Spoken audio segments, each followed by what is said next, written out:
Hello, welcome back to Learn Astrology with Mary. This is Astro Mary. This is my podcast, and we're learning a little bit about astrology, learning about the birth chart, learning how to understand astrology, because it can all seem so horribly complicated to start with. Anyway, we're doing it the easy way.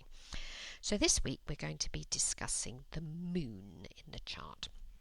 So there you are, you've made your lovely account at astro.com. I hope you have, otherwise I'm going to be slapping your legs. So you've been to astro.com, you've made yourself up your birth chart, you're looking at a picture of it and you're going, "Arr!" And as I explained last week, we've had the ascendant. We did that the week prior. Last week we were talking about the sun sign. And this week we're talking about the moon.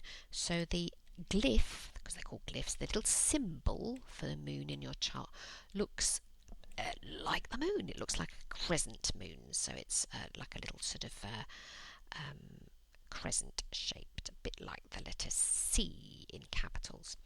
So that crescent moon symbol will be in your chart, and it'll be in a sign of the zodiac.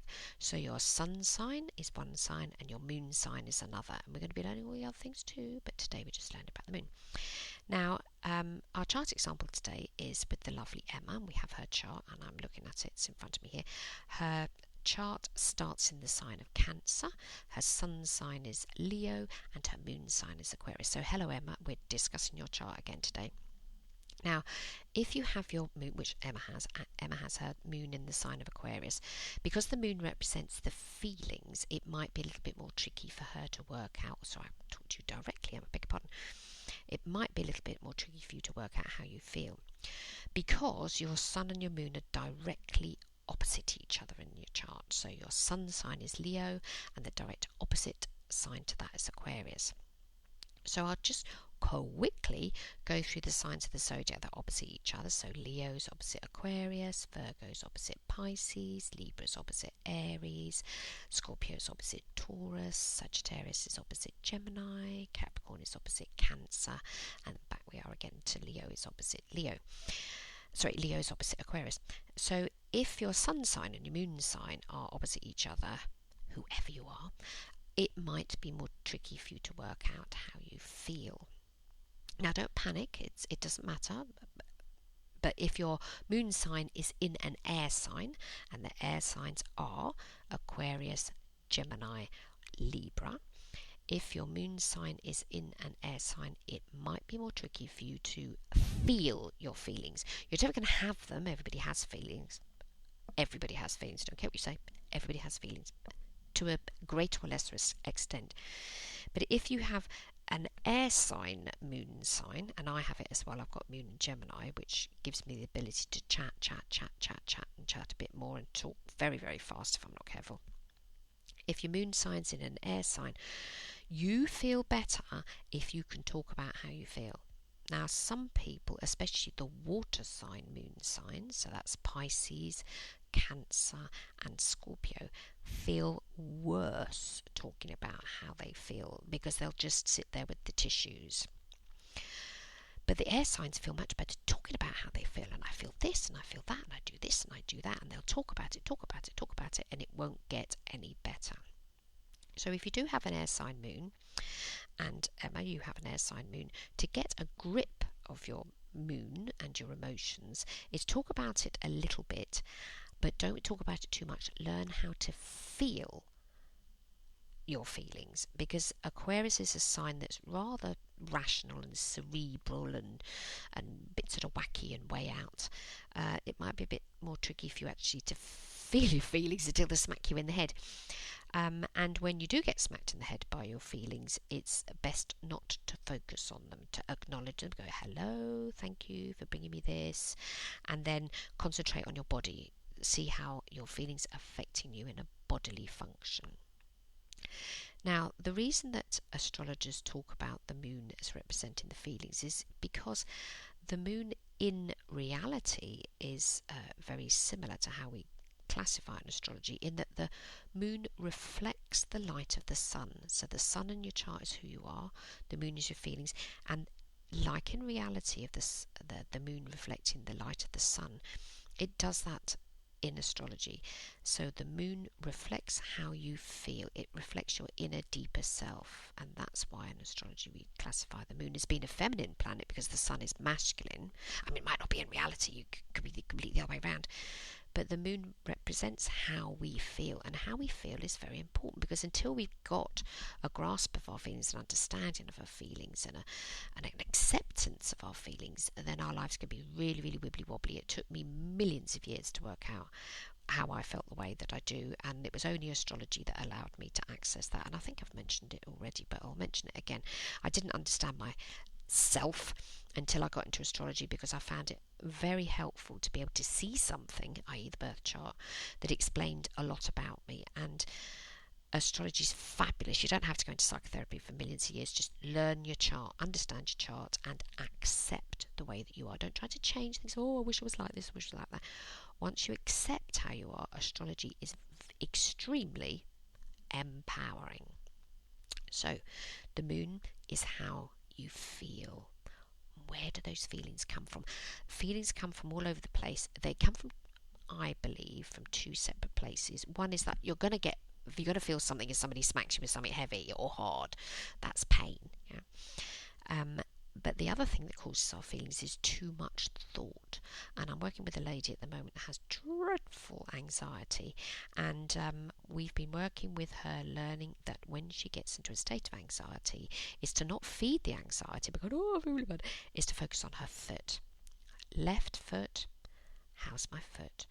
Oh, does it hurt? No. Is it there on my body? Yes. Oh, hello, little foot. How are you? And having a sort of mental conversation with her foot. Now, that distracts your thoughts from magnifying how you feel. And it's working beautifully with this lady. It's a little hypnotherapy trick. And so if you want to know what sign of the zodiac your moon's in, go to astro.com, get your chart up. Not only will it be in the chart that you've constructed, but at the bottom left of your chart is a very nice little, I suppose you could call it a little sort of graph thing, and it's got the symbol for the sun, it says sun next to it, hurrah, and then a symbol for the moon, and it says moon next to that, and then it'll give you the symbol for what sign your moon is in. And the sign in Emma's case, Emma has moon in Aquarius. The symbol for Aquarius is like a little water, two little ripples of water. So Emma, in your case, if you want to get an understanding of how you feel, yeah, wait until you do feel something, feel it, and then focus on your physical body, starting with your foot. Just concentrate on your foot. So when you get to a bad space emotionally, don't fire it up with all that Leo energy. Go, oh, I feel dreadful. Just focus on your foot. And if your foot's okay, then you're okay. Because this is Byron Katie now. I don't know if you've ever heard of her, but she's fabulous Sagittarius, moon in Scorpio, does a thing called the work. When you work on your feelings and you understand and you question them, you realise, oh, crikey, I've made myself feel bad. So get your chart up, find out the sign of the zodiac that your moon is in, and come to an agreement with your moon. You know, the reason I feel like this is because of my moon sign, and be nice to it. The moon can also represent like your inner child, that part of you that really does need a bit of TLC. Forget the sun sign in the chart. When you're going for therapy, it's always the moon sign that needs to be helped, assisted, looked after. And if you imagine your moon is your inner child, the bit that really, really needs to be treated gently and kindly, eating lots of cake and drinking loads and falling over and stuff really doesn't help your feelings, doesn't help your little moon. If you imagine that your moon sign is the inner child that really needs to be looked at. I mean, Donna Cunningham wrote a fabulous article. It was each sign of the zodiac, what the little moon wants to hear, and that might have got moon in Gemini. The moon in Gemini wants to go, hey, let's go here, let's do this, let's talk about that as well. That's what every moon in Gemini loves, that whole, change and variety. And in Emma's case, it's moon in Aquarius. Yeah, let's go do something really weird. But if you've got moon in Capricorn, it's let's be serious and sensible.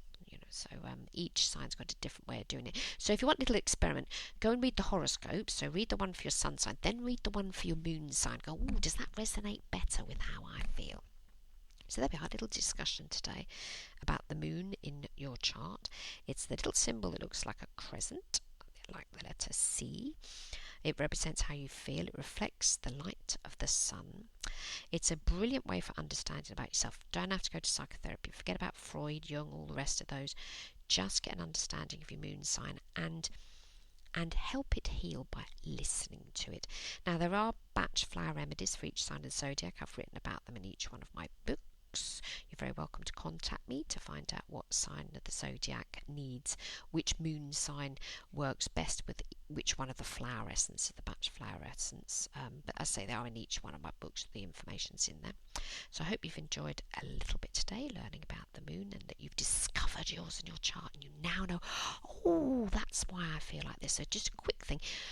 Water moon signs, keep the tissues handy.